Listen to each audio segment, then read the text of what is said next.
డబ్బు, అనారోగ్యం, ఉద్యోగం, వ్యాపారం, అప్పులతో బాధపడుతున్నారా? మీకోసమే launch your future program. Hello Ram గారు. హాయ్ నారాజు. మన దగ్గర ఎప్పుడూ కూడా ఎక్స్పెక్ట్ చేసేటువంటి టాపిక్స్ విజువలైజేషన్తో పాటు సైకాలజీ. మా మనసులో ఉన్నది అంత ఎగ్జాక్ట్గా ఇతను ఏ విధంగా చెప్పగలిగాడు అనేటువంటి అంచనాతో చాలామంది కింద కామెంట్ బాక్స్లో పోస్ట్ చేసినటువంటి వాళ్ళు ఉన్నారు. మీరు చాలామందికి సొల్యూషన్స్ ఇచ్చారు దానివల్ల. అయితే ప్రతి ఒక్కరూ జీవితం తాలూకు అంటే బ్రతుకు తాలూకు అలా ప్రయాణంలో వెళ్ళేటప్పుడు ఒక మనిషి ఒకరోజు బాగుంటాడు, ఆ రోజు నేను ఏదైనా సాధించగలుగుతాను, నా చుట్టుపక్కల ఎవరున్నా లేకపోయినా సరే కమిటెడ్గా నేను ప్రూవ్ చేసుకోగలుగుతానని. వాడు ఒక్కోసారి సడన్ ఎనర్జీ వచ్చేస్తుంది. అంటే ఆ సడన్ ఎనర్జీ కాస్త డౌన్ అయిపోతుంది. నేను ఇంకా చేయలేనేమో, నా వల్ల కాదేమో అనేటువంటి ఆలోచనలకు మాత్రం డెఫినెట్గా వెళ్ళిపోతారు. కొంతమందికి అది స్ట్రెస్, అక్కడ నుంచి యాంగ్జైటీ నుంచి డిప్రెషన్, జీవితాన్ని నాశనం చేసేసుకుంటారు. అంటే ఒక గంట ఉన్న ఎనర్జీ దాని తర్వాత ఎక్కడో ఆ ఎనర్జీ మిస్ అవుతూ ఉంటుందండి. దాని నుంచి బయటపడడానికి చుట్టూ ఎక్కడెక్కడో ఏవేవో ఆలోచనలు తిరుగుతూ ఉంటాయి. అంటే నంబర్ ఆఫ్ ఫ్యాక్టర్స్ ఇన్ఫ్లుయెన్స్ చేసి ఒక మనిషిని గుచ్చుతూ ఉంటుంది. గంట కాన్ఫిడెన్స్ ఉన్న మనిషి అరగంట తర్వాత, లేదంటే హాఫ్ డే తర్వాత, లేదంటే నెక్స్ట్ డే తర్వాత, లేదా 1 వీక్ తర్వాత సడన్ కుప్పగొలిపోతాడు. అది నిలబడాలి అని అంటే ఆ ఎనర్జీ నిలబడాలి అని అంటే ఏం చేయాలి? ఎందుకు అలా జరుగుతుంది మనకి? నిజం నారాజు, నాకు వచ్చే కేసుల్లో కూడా చాలామంది ఇట్లాంటి వాటినే ఎక్కువ చెప్తుంటారు. ఎందుకంటే చూడండి, చాలామంది నేను ఏదో చేయాలనుకుంటాను, వాయిదా వేస్తున్నాను, చేయలేకపోతున్నాను, ఉన్నట్టుండి కాన్ఫిడెన్స్ కోల్పోతాను. అయితే ఇవంతా ప్రాసెస్ జరిగి ఏదో ఒకరోజు ఒక చోట ఆగి చూసుకునేసరికి వయసు దాటిపోయింది, పెళ్లి చేసుకోవడం కూడా కష్టం. అవును. ఇప్పుడు జాబ్కి కూడా ట్రై చేయలేని పరిస్థితి. ఎనర్జీ అంటే ఈ ఎనర్జీని మనిషి తనకున్న ఫీలింగ్స్ని అంచనా వేసుకుంటూ ముందుకు వెళ్ళాలా వద్దా వెళ్దాము వద్దా అని అనుకునేలోపే ఆ పుణ్యకాలం కాస్త గడిచిపోతూ ఉంటుంది. అయితే అట్లాంటి వాటిల్లో చాలా కారణాలు ఉన్నా కూడా ప్రధానమైన కారణాలను మనం చర్చిద్దాం నారాజు. నెంబర్ 1 ఏంటంటే, మనిషి తను ఏం చేసినా ఈ ప్రపంచం అంగీకరించాలి. నేను చేసే పని అందరూ అంగీకరించేదే అయి ఉండాలి, లేదా అందరూ అంగీకరిస్తారన్న గ్యారంటీ ఉంటే ఆ పని నేను చేస్తా అని మీరు ఎప్పుడైతే అనుకుంటారో మనిషి ఇలా తయారవుతారు. మాదేనమ్మా, ఎదుటి వాళ్ళ ఎక్స్పెక్టేషన్ నెత్తిని పెట్టుకుంటే ఇలా తయారైపోతారు. జాగ్రత్తగా అబ్జర్వ్ చేస్తే ఇది డిజైన్ చేసిన బొమ్మ. Seeking approval for others. ఇతరుల అప్రూవల్ కావాలని నేను చేసే పని అరే మంచి పనే చేస్తున్నావు అనకపోతే ఆ పని మీద ధ్యాస పోతుంది.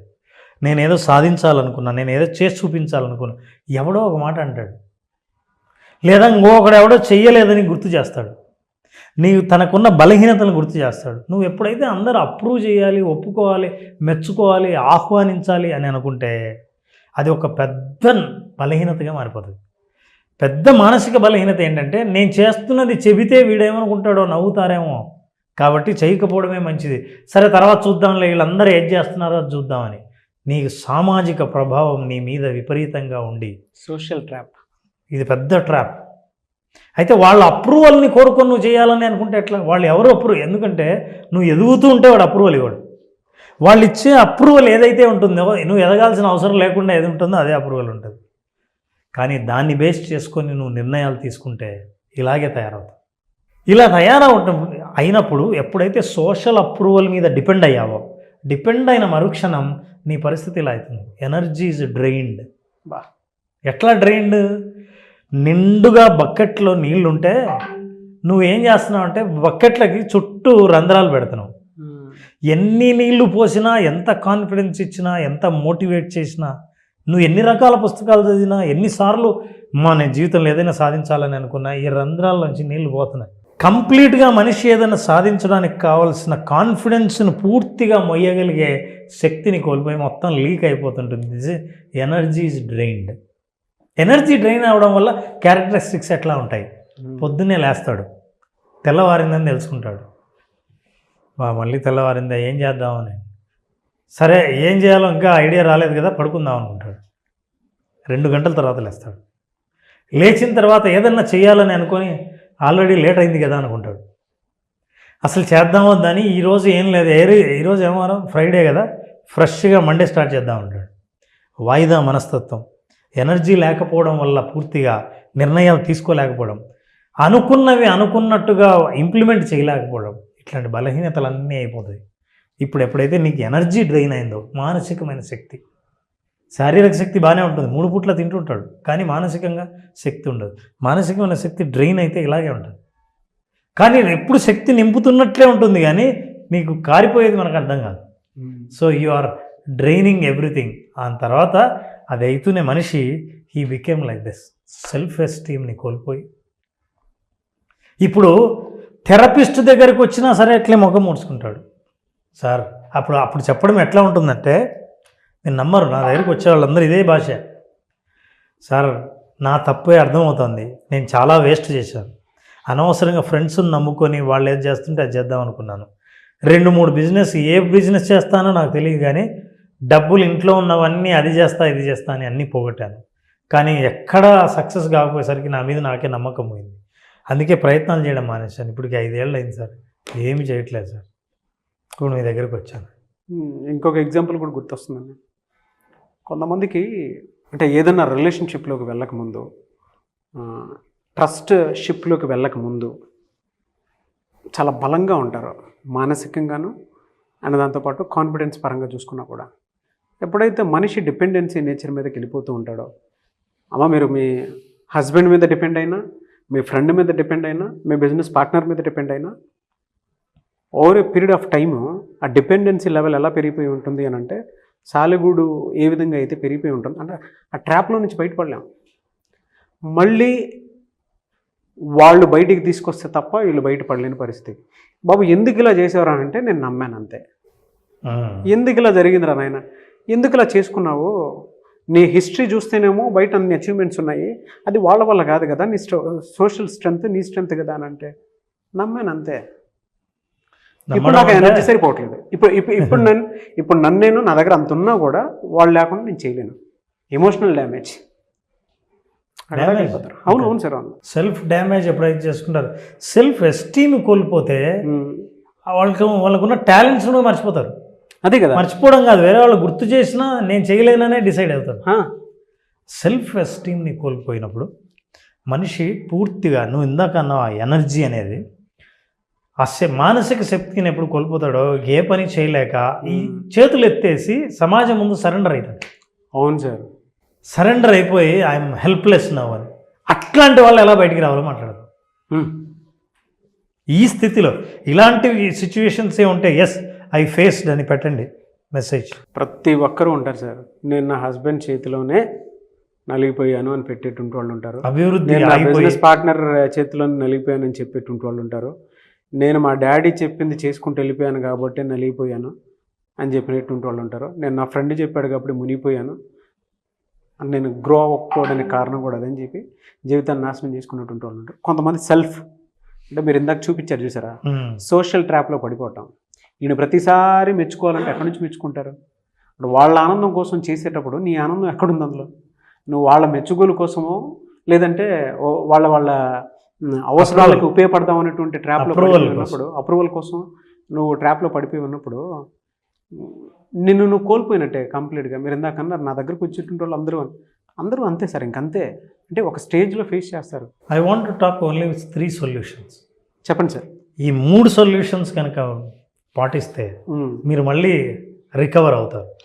నిజంగా సొల్యూషన్స్ మీద ఇంట్రెస్ట్ ఉండి డెడికేటెడ్తో ఇవి పాటిస్తే you will see a clear change in your life and also body.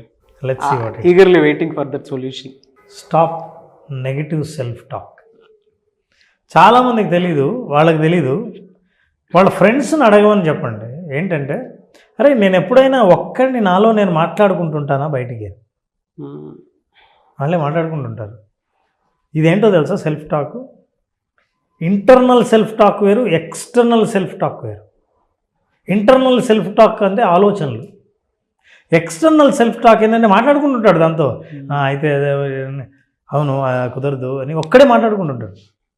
ఇదంతా ఎప్పుడు వస్తుందంటే, తను ఎప్పుడైతే ఏదైతే తప్పులు చేశాడో, పొరపాట్లు చేశాడో, మోసపోయాడో అవన్నీ నేను ఇలా చేసి ఉండాల్సింది అనుకుంటున్నప్పుడు మాట్లాడుతూ ఉంటాడు.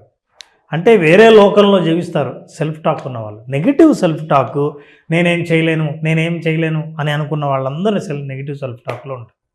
నెంబర్ 1 మీరు చేయాల్సింది మీ ఫ్రెండ్స్ని అడగండి, నేను ఎప్పుడైనా బయటికి ఒక్కరిని మాట్లాడుకునేది చూసారా అని. ఉంటే మీరు ఆ సిచ్యువేషన్లో ఉన్నట్టు. ఇక మీ ఆలోచనలను గంటకు ఒకసారి ఆగి ఇప్పుడు ఏం ఆలోచిస్తున్నాను అని ఆలోచించండి. అది సెల్ఫ్ టాకా, నెగిటివ్ సెల్ఫ్ టాకా, పాజిటివ్ సెల్ఫ్ టాకా చూడండి. Now immediately shift to the positive statement. I have given a tip. Every 1 hour మీకు ఎప్పుడు గుర్తొస్తే అప్పుడు ఆగి ఇప్పుడు నేనేం ఆలోచిస్తున్నా ఆలోచించండి. అది నెగిటివ్ అయితే shift to positive. So stop negative self talk. ఎప్పుడైతే సెల్ఫ్ టాక్ నెగిటివ్ది మాట్లాడి ఆపేశావో నీ మీద నువ్వు కోల్పోయిన నమ్మకాన్ని తిరిగి పొందడం మొదలు పెడతావు. ఒక్కటే స్టేట్మెంట్ సార్. నిజంగా కొంతమంది ఒక ట్రామాలో, ఎమోషనల్ ట్రామాలోను, లేదంటే కొన్నిసార్లు కొంతమందికి గాసిప్స్ అంటే ఇష్టం. ఎవరైనా పొరపాటున నీ మీద ఇలా మాట్లాడారు అని అంటే క్యూరియాసిటీ ఉంటుంది. ఏమైనా ఉంటారు. ఆ క్యూరియాసిటీ మనిషిని మానసికంగా దెబ్బతీసి బయట పడనీయకుండా చేస్తుంది. బట్ అక్కడ మనిషి క్యారెక్టర్ కూడా దిగజారిపోయి ఉంటుంది. అరే వీడి గురించి ఎవడన్నా నెగిటివ్ ఒక మాట అనుకుంటే తీసుకోలేని పరిస్థితిలో ఉంటుంది. అక్కడ క్యారెక్టర్ అసాసినేషన్ ఉంటుంది, ఎనర్జీ, ఆ నెగిటివ్ ఎనర్జీ బయటపడుతుంది, సెల్ఫ్ టాక్ ఇంప్రూవ్మెంట్, ఆ నెగిటివ్ థింకింగ్ ప్రాసెస్ కూడా ఎక్కువ అవుతుంది. జస్ట్ ఆ టైంలో అది మీరు పాజిటివ్ స్టేట్మెంట్ కింద మార్చుకున్నారు కదా, ఏమనుకుంటే మనం ఏమనుకుంటే షిఫ్ట్ అంతే, ఇమీడియట్ షిఫ్ట్. ఇప్పుడు ఆ షిఫ్ట్ కావాల్సిన అవసరం మీకు, వాళ్ళకి కాదు. అవును, కాబట్టి మనం ఇమీడియట్గా షిఫ్ట్ చేయాలి. That's the first thing. Internal టాక్ని షిఫ్ట్ చేయండి. Yes. Now let's go to the second. Communicate self love. ఒకసారి అద్దంలో చూసుకొని, మీరు నిజంగా చెప్తున్నా, మనల్ని మనం ప్రేమించకపోతే పక్కోడు ప్రేమించడు, సమాజం ప్రేమించదు, నువ్వు కోరుకునే కోరిక కూడా నిన్ను ప్రేమించదు కదా. నువ్వు జాబ్ కోరుకుంటున్నావు, గవర్నమెంట్ జాబ్ రావాలని అనుకుంటున్నావు, ఒక ఉద్యోగం సెటిల్ అవ్వాలనుకుంటున్నావు, సమయానికే వయస్సు మించిపోకముందే పెళ్లి కావాలని కోరుకుంటున్నావు. ఆ కోరికలన్నీ నిన్ను ప్రేమించాలిగా. ప్రేమించడానికి ఎవ్వరూ ఈ ప్రపంచంలో ప్రేమించలేదు. ఆ చివరికి నిన్ను కూడా ప్రేమించుకోవట్లేదు. నేనెక్కడ ప్రేమిస్తా అని కోరిక దూరంగా ఉంటుంది. ఎస్. అద్దంలో చూసి you talk to your self, love your self. What is love your self? Accept as it is about your life. ఎందుకంటే ఓవర్ ఎక్స్పెక్టేషన్స్ కానీ, ఓవర్గా ఖర్చు చేయడం కానీ వద్దు. సెల్ఫ్ బ్లేమ్ వద్దు, సెల్ఫ్ లవ్ కావాలి. సెల్ఫ్ లవ్ అంటే, ఓహో ఇది నేను ఇలా తయారవ్వాలి, ఇంతవరకు ఇది అయినా నాకేమైంది, నేనేం తక్కువ, నాకంటే కాళ్ళు చేతులు లేని వాళ్ళందరూ బాగు చేస్తుంటే నాకు అన్నీ బాగున్నాయి, నేను అందంగా కనిపిస్తున్నాను, నేను చేయగలను, ఎందుకు చేయలేను అని అద్దంలో చూడండి. మీరు అలా మాట్లాడుతుంటే కూడా నాకు ఒకటి గుర్తొస్తుంది. హార్ష్ రియాలిటీ మాట్లాడుకుందామా. సడన్గా కాలు పోయింది, మనం లెగటం ఆపేసుకుంటామా? సడన్గా అమ్మ నాన్న చనిపోయారు, మనం చచ్చిపోతామా? సడన్గా మనకు తెలియకుండానే మన జీవితాన్ని ఎవడో నాశనం చేస్తాడు, అట్లని చెప్పేసి ఆడి కోసం మన జీవితాన్ని ఆపుకుంటామా? మనల్ని మనం ఏ విధంగా మన కోసం రికవరీ చేసుకుంటామా? చిన్న చిన్న సమస్యలకి మనం ఏ రోజు కూడా మనల్ని మనం ప్రేమించుకోవటం ఆపుకోకూడదు. నిజం సార్. ఆ సెల్ఫ్ లవ్ ఎప్పుడైతే మీరు స్టార్ట్ అయిందో పాజిటివ్స్ కనిపించడం మొదలు పెడతాయి. ఎస్. మీరు అందుకే ప్రేమించిన వాళ్ళని, ఇష్టపడిన వాళ్ళని చూడండి, వాళ్ళు మంచివాళ్ళుగా కనిపిస్తారు. వాళ్ళ ప్రతి మాటల్ని మనం ఇష్టపడతాం, వాళ్ళ ప్రతి చేష్టల్ని ప్రేమిస్తాం. మిమ్మల్ని మీరు ప్రేమిస్తే మీలో మీకు నచ్చినవి కనిపిస్తాయి. అంతే. మీకు ఎప్పుడు మీరు నీలో నచ్చినవి కనిపిస్తాయో, నీలో నచ్చినవి ప్రేమించడం మొదలు పెట్టావో, దాన్ని డెవలప్ చేసుకోవడం మొదలు పెడతాం. ఆటోమేటిక్గా అది డెవలప్ అవుతూ పోతుంటుంది. సెకండ్ థింగ్ ఈజ్ దాట్ మీరు ఎప్పుడైతే నెగిటివ్ సెల్ఫ్ టాక్ని పాజిటివ్ సెల్ఫ్ టాక్ షిఫ్ట్ చేసుకున్న తర్వాత మీతో మీరు మాట్లాడండి. ఎస్, నేను చేయగలను, సాధ్యమే, మొదలు పెడతా, నిన్నటి కథ వదిలేయండి, ఇప్పటి నుంచి నేను ఇది స్టార్ట్ చేయాలి అని మిమ్మల్ని మీరే మెచ్చుకోకపోతే ఆ గ్లో మొహంలో ఉండి చూడండి ఒకసారి. ఆ నవ్వుతూ చెప్పుకుంటున్నప్పుడు ఎంత ఎనర్జీ ఉంటుందో మొహంలో, కళ్ళల్లో చూస్తే తెలుస్తుంది. నాకు ఎప్పుడన్నా లో అయినప్పుడు మా వాడిని పక్కన పిలిచి నువ్వు బాగుంటావా నేను బాగుంటావు అని అడుగుతాను సార్. ఎనర్జీ మొత్తం డ్రైన్ అయిపోయినప్పుడు మా వాడు చల్తలే నీ స్మైల్ బాగుంటుంది డాడ్ అంటాడు. అదొక్కటి చాలు. అది నిజం, దాదాపు సెల్ఫ్ టాక్ లాంటిది.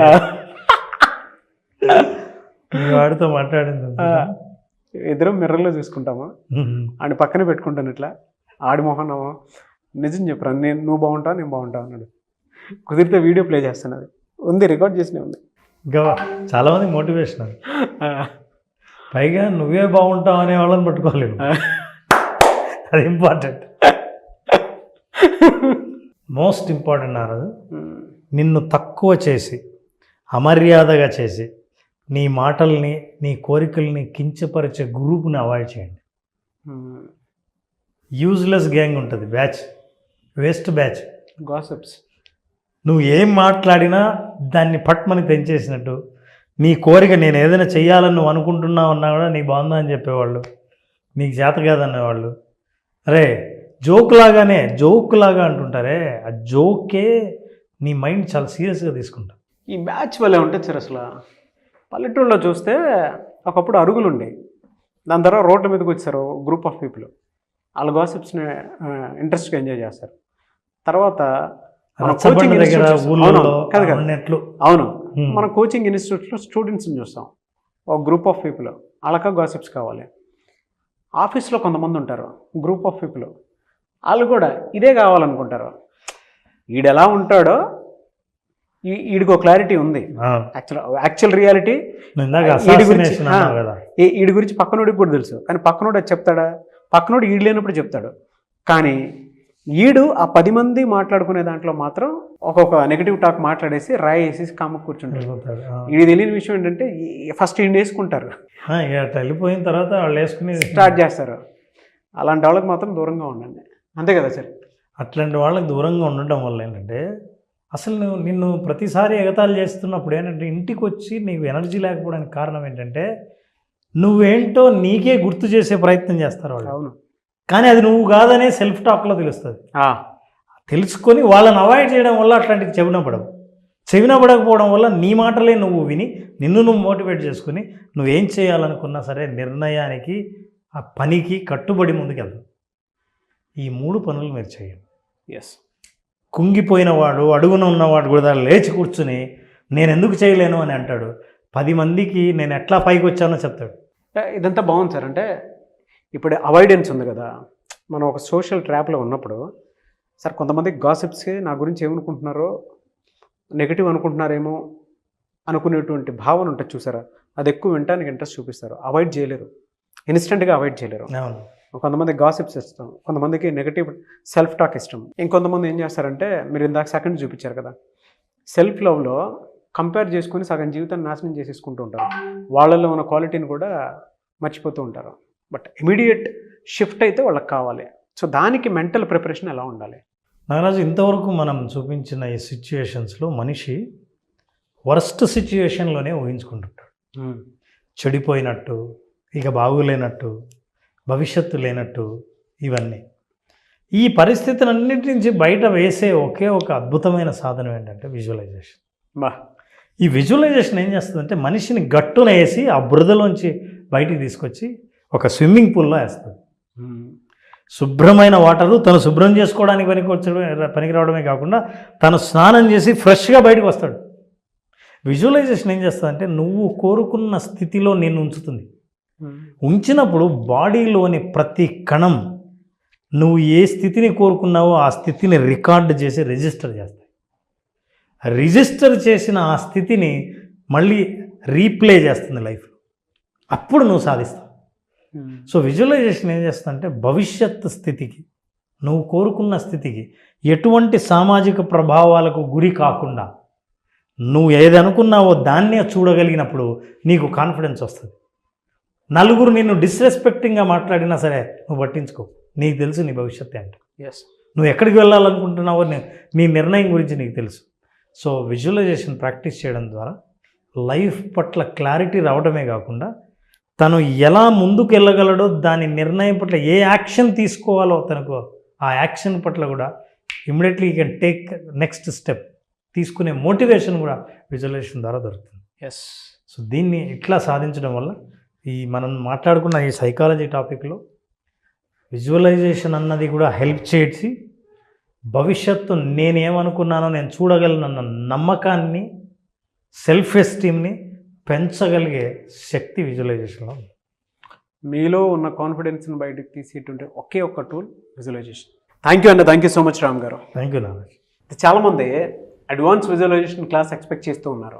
బేసిక్ ఎక్కువ మంది అటెండ్ అయిపోయినటువంటి వాళ్ళు అడ్వాన్స్లో ఏ మెరాకిల్ చూస్తాము అనుకునేటువంటి వాళ్ళు చాలామంది ఉన్నారు. బేసిక్ అటెండ్ అయిన వాళ్ళు వాళ్ళ ఫ్రీక్వెన్సీని, వాళ్ళ పవర్ని వాళ్ళ థాట్ని విజువలైజేషన్ని ఎలా చేసుకోవాలో తెలిసిన వాళ్ళు దాని వేవ్ లెంగ్త్ని పెంచడానికి, ఇంకా దాని పవర్ని పెంచడానికి, టైం గ్యాప్ ఒక గోల్ని అచీవ్ చేయడానికి తగ్గించాలంటే అడ్వాన్స్ విజువలైజేషన్ అద్భుతంగా ఉపయోగపడుతుంది. చాలామంది అటెండ్ అయిన వాళ్ళు, సార్ ఇంకా ఏమైనా అటెండ్ అవ్వాలని ఉంది ఏంటి అని అంటే, ఈసారి చాలా తొందరగానే నెక్స్ట్ అడ్వాన్స్ సెషన్ కూడా పెట్టడం జరిగింది. పర్సనాలిటీ డెవలప్ చేసుకోవాలనుకున్నా, లేదంటే పర్సనల్ కొన్ని విషయాల్లో మనం బ్రాడ్ పిక్చర్లో చూడలేం. అడ్వాన్స్ క్లాసెస్ అటెండ్ అయిన తర్వాత మాత్రమే తెలుస్తుంది. సో నేను కూడా అడ్వాన్స్ విజువలైజేషన్ క్లాస్కి జాయిన్ అవ్వాలని అనుకుంటున్నాను ఈ బ్యాచ్కి. ముఖ్యంగా నారాజు ఈ అడ్వాన్స్ విజువలైజేషన్లో, బేసిక్ విజువలైజేషన్లో మిరాకిల్స్ సృష్టించిన వాళ్ళు, అనుభవంలోకి అద్భుతాలు తీసుకొచ్చిన వాళ్ళు అందరూ ఈ అడ్వాన్స్ విజువలైజేషన్ సెషన్లో అటెండ్ అవుతున్నారు. అట్లాంటి వాళ్ళని నేరుగా చూడాలన్నా, అట్లాంటి వాళ్ళ మాటలు వినాలన్నా మీరు డెఫినెట్గా అడ్వాన్స్ విజువలైజేషన్ జాయిన్ అవ్వాల్సిందే. డెఫినెట్గా sir. Anyway sir, thank you thank you so much Ram garu. Thank you Naraj. So మీరు అడ్వాన్స్ విజువలైజేషన్ క్లాస్కి అటెండ్ అవ్వాలి అనుకుంటే స్క్రీన్ మీద మీకు కాంటాక్ట్ నెంబర్ కనిపిస్తుంది. ఆసక్తి కలిగిన వారు మీరు స్క్రీన్ మీద కనిపిస్తున్న నెంబర్కి కాల్ ఆర్ మెసేజ్ వాట్సాప్ చేసి వెంటనే ఎన్రోల్ చేసుకోవచ్చు. ఒకవేళ మీ కాంటాక్ట్ నెంబర్ కనెక్ట్ అవ్వట్లేదంటే మిస్టర్ నాగ్ అఫీషియల్ 1 అన్న ఇన్స్టాగ్రామ్ ఐడి ఉంది. దానికి మీరు పర్సనల్ మెసేజ్ పెట్టినా కూడా నేను రామ్ గారి టీంకి ఫార్వర్డ్ చేస్తాను. ఆ విధంగానే సార్ మీరు అప్రోచ్ అవ్వచ్చు. సో ఒక మిరాకిల్ కనుక మీరు చూడాలి అనుకున్నటువంటి వాళ్ళు, మీ జీవితాన్ని ఇంకా బాగు చేసుకోవాలి అనుకున్నటువంటి వాళ్ళు ఎవరైతే ఉంటారో, త్రూ విజువలైజేషన్ క్లాస్, మీరు advance visualisation class tools and technique తోటి లైఫ్ని మార్చుకోవాలి అనుకున్నటువంటి వాళ్ళకి మాత్రం మంచి అవకాశం. ఆసక్తి కలిగిన వారు స్క్రీన్ మీద కనిపిస్తున్న నెంబర్ని సంప్రదించండి. ఈ వీడియో లైక్ చేయండి, షేర్ మాత్రం తప్పకుండా చేయండి. ఇలాంటి మరిన్ని వీడియోస్ కోసం మా ఛానల్ ఫాలో అవ్వండి. Thank you.